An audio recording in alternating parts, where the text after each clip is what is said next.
Good morning, everyone. This morning we're joined by Vicki Girard, and Professor Girard helped to co-found our Health Justice Alliance and is a professor of law focused on legal practice. Vicki, thank you for joining us for this conversation. Our Health Justice Alliance launched 4 years ago and has been serving residents of the District of Columbia by bringing together legal services with medical care, providing our law, medical, and School of Nursing and Health Studies students with invaluable experience addressing health equity. Can you talk about the animating ideas of this alliance, what it means to serve our city and to bring our law and medical centers together in this way?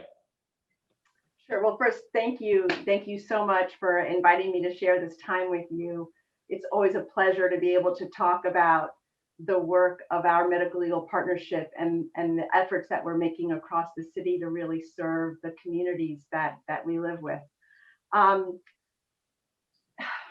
What animates us in bringing these schools together? I mean, I will tell you that this feels like a moment in time that COVID is really shining a light on the problem of health inequity across the country, across our own city.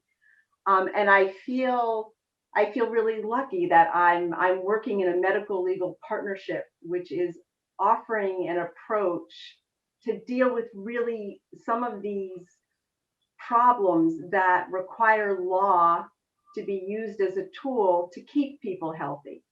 And that's not something that comes naturally to people when they think about doctors and lawyers and those two professions coming together. But on the education side, with the Health Justice Alliance, we are really being able to train the next generation of doctors, of nurses, healthcare administrators, and lawyers to do their work together and to do it more effectively. And the way we do that is we integrate legal services directly into healthcare. People go to their doctors and they trust being there with them. And if your doctor says to you, I think you have an unmet legal need that may be hurting your health, then they'll often go and talk to a lawyer. And so being able to do it from the educational side and getting upstream with our students who will go out and practice in the world using this model, and then being able to do it in a way that is at the same time serving the people in DC has been really kind of the foundation and the cornerstone of what the Health Justice Alliance is about. What might be an example of a healthcare problem that might need legal service? That's a great question. You can think about it in lots of different ways. Kind of all the basic daily needs that people face. So in the housing situation, maybe you have a kid who suffers terribly from asthma, but you're living in a low rent apartment with mold and mildew. And in a medical legal partnership, your pediatrician might pull the lawyer onto the team and say, you need to get that landlord to fix the mold and the mildew and the things that are really exacerbating your kid's asthma, because the medicine alone isn't going to help solve the problem. So that's, just in that one example, but education, employment, almost anywhere you can think about a daily need, the law and the health teams can work together. Got it. Thank you. Thank you. Now, talk about the trajectory of your work. What led you to focus on health equity in your own career? Well, I am a proud Georgetown law alum. And so I will say I've been working in DC since I graduated in 1987.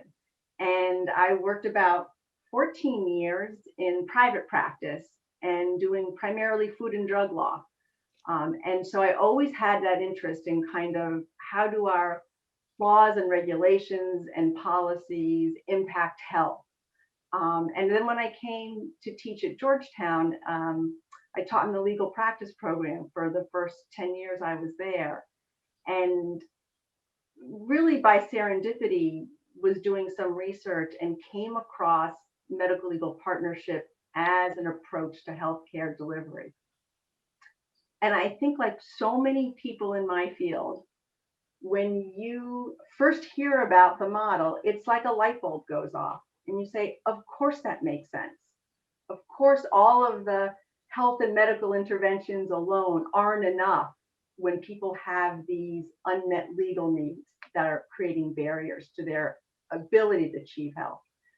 And so once I kind of realized we had a law school and a med school, and we have this incredible Jesuit mission that moves us all forward towards the common good, I discovered Dr. Eileen Moore at the School of Medicine. And, you know, when the two of us came together and started talking, we realized we're serving the same people and we're teaching our students to serve the same people, and they could do it so much better together. It was literally a match made in heaven that has just kind of grown astronomically over the time. Sure. No, thank you. Now, we've been coping with the COVID-19 pandemic now for nearly 8 months. What kind of adjustments have you and your colleagues needed to make in order to cope with the context that we're now operating within? Yeah, well, you know, it's a great question, because the COVID situation has made everything so dynamic, and the challenges are kind of changing all the time on both the health and the legal side. And you see, you know, the medical people on the front lines really struggling to meet new challenges. You see the district government trying to pass policies and laws that will address some of the needs that they know people are facing. And so, kind of from our perspective, because we take this integrated approach, we've been able to benefit from having those frontline healthcare providers who are able to identify very early on families that are struggling with things like food security. And so they go into kind of overdrive, making sure that they get them emergency resources and they address kind of that acute need that people are facing. Same thing with kids who are struggling to get online education, making sure they have the resources they need. On the law side of things, we're working with our medical providers when they identify those situations to say, okay, you guys can help us identify it and meet the acute need. What can we do really long term to address the chronic issues that this family might be facing? So really pulling in the law students and the people they're working with to say, are there longer term resources? Are there benefits that we can establish that will not only help you in this immediate crisis, but really help you improve longer term as well? So I think it's the only silver lining that we've had from COVID is this opportunity to shine a light on how you can use law as a tool to help people stay and keep their families healthy. Now, we know that the disparities in health have persisted over many years, and our ability to make lasting change depends on a long-term and comprehensive approach. Do you see progress being made, and what are some of the areas where this work needs to be deepened or strengthened? Of course, I've seen progress. You can tell from my enthusiasm. So I think on the progress side, I think just to, you know, be super proud of Georgetown and the support that we've gotten across the board from all of the partners working in here. We've got law students and med students who are working directly with our Department of Community Pediatrics. They're helping kids and families that get health care on the kids' mobile van across the city. They're working with the kids in the high school at the school-based health center. All of those partners are seeing really improvements in the ability of their patients to manage their lives and to stay healthier and really improve their well-being across the board. In addition to just kind of that limited academic program that we have, Dr. Moore and I had from the very beginning the vision of how do we spread this model beyond just the walls of Georgetown. And so I think the fact that we have this incredible relationship with MedStar, and that it is so strong, has really allowed us to kind of use the pilot that we've been able to have with the academic model to convince MedStar that actually investing in lawyers on their healthcare teams might be a good use of resources. And so we have a medical legal partnership up at Washington Hospital Center that's working directly with cancer patients. And that includes a full-time lawyer who provides services around consumer debt, around insurance, around housing, again, there are the kinds of things that a lot of cancer patients who are living in poverty struggle with, and that interferes with their treatment. And so that's been, I think, huge progress. The providers up there are really seeing a difference in the patients that they're helping. And because of that success, we're also getting ready to launch another partnership with a new lawyer as part of the perinatal program that's falling under the MedStar Safe Babies, Safe Moms initiative at Washington Hospital Center. So that's where we've made the progress. The challenge is, how do we sustain this model and really kind of spread the word about that? And we've been fortunate. The Center for Child and Human Development, the director of research there, Dr. Deborah Perry, has reminded us from the very beginning that our work needs to be evaluated, and we need to be able to show that we're really having an impact. And it's not something that lawyers and professors are really good at. We're good at running around saying, we're changing students' lives and we're making a difference in our community.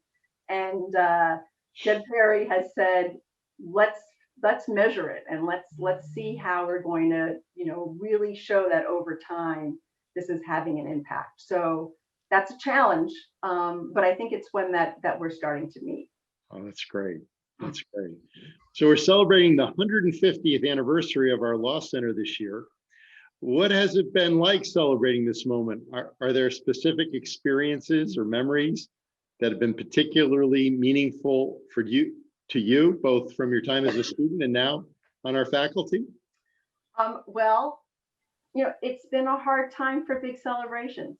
And I will say what I can celebrate is how proud I am of Dean Trainor's leadership at the Law Center, and the leadership really across Georgetown at really taking moments when they are there to celebrate and amplifying people's voices and keeping the community going, and our students feeling, even if they haven't actually met any of us in person, like they are part of the Georgetown community and the world here that we've built. And I think that, if we can make it through this, then we can certainly make it through another 150 years. I don't think that will be a challenge. And it's really gratifying to have been a student and then to have seen the way the Law Center has grown.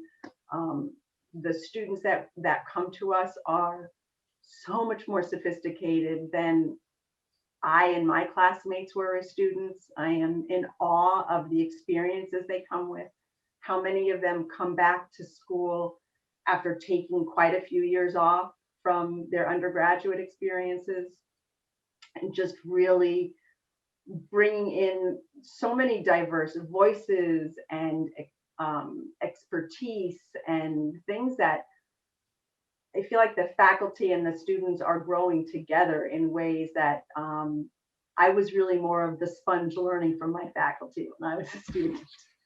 So it's been nice to have that as kind of a punctuation mark of where we stand. Well, I can't begin to express our appreciation for your leadership within our law center, within our university community, and for all the contributions that you're making every day to our mission. In closing, is there a message you'd like to leave with our university community? But that's the tall order question always.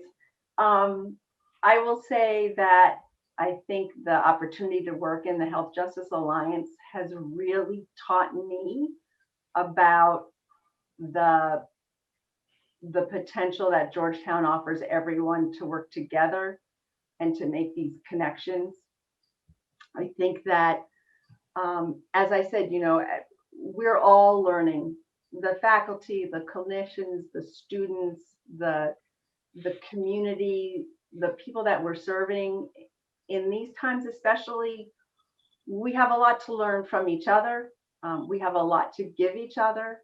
And I think that if we kind of keep our eye on that as our North Star, that we really can advance social justice, health justice, racial justice, economic justice, all the justices that Georgetown promotes in so many ways across the university.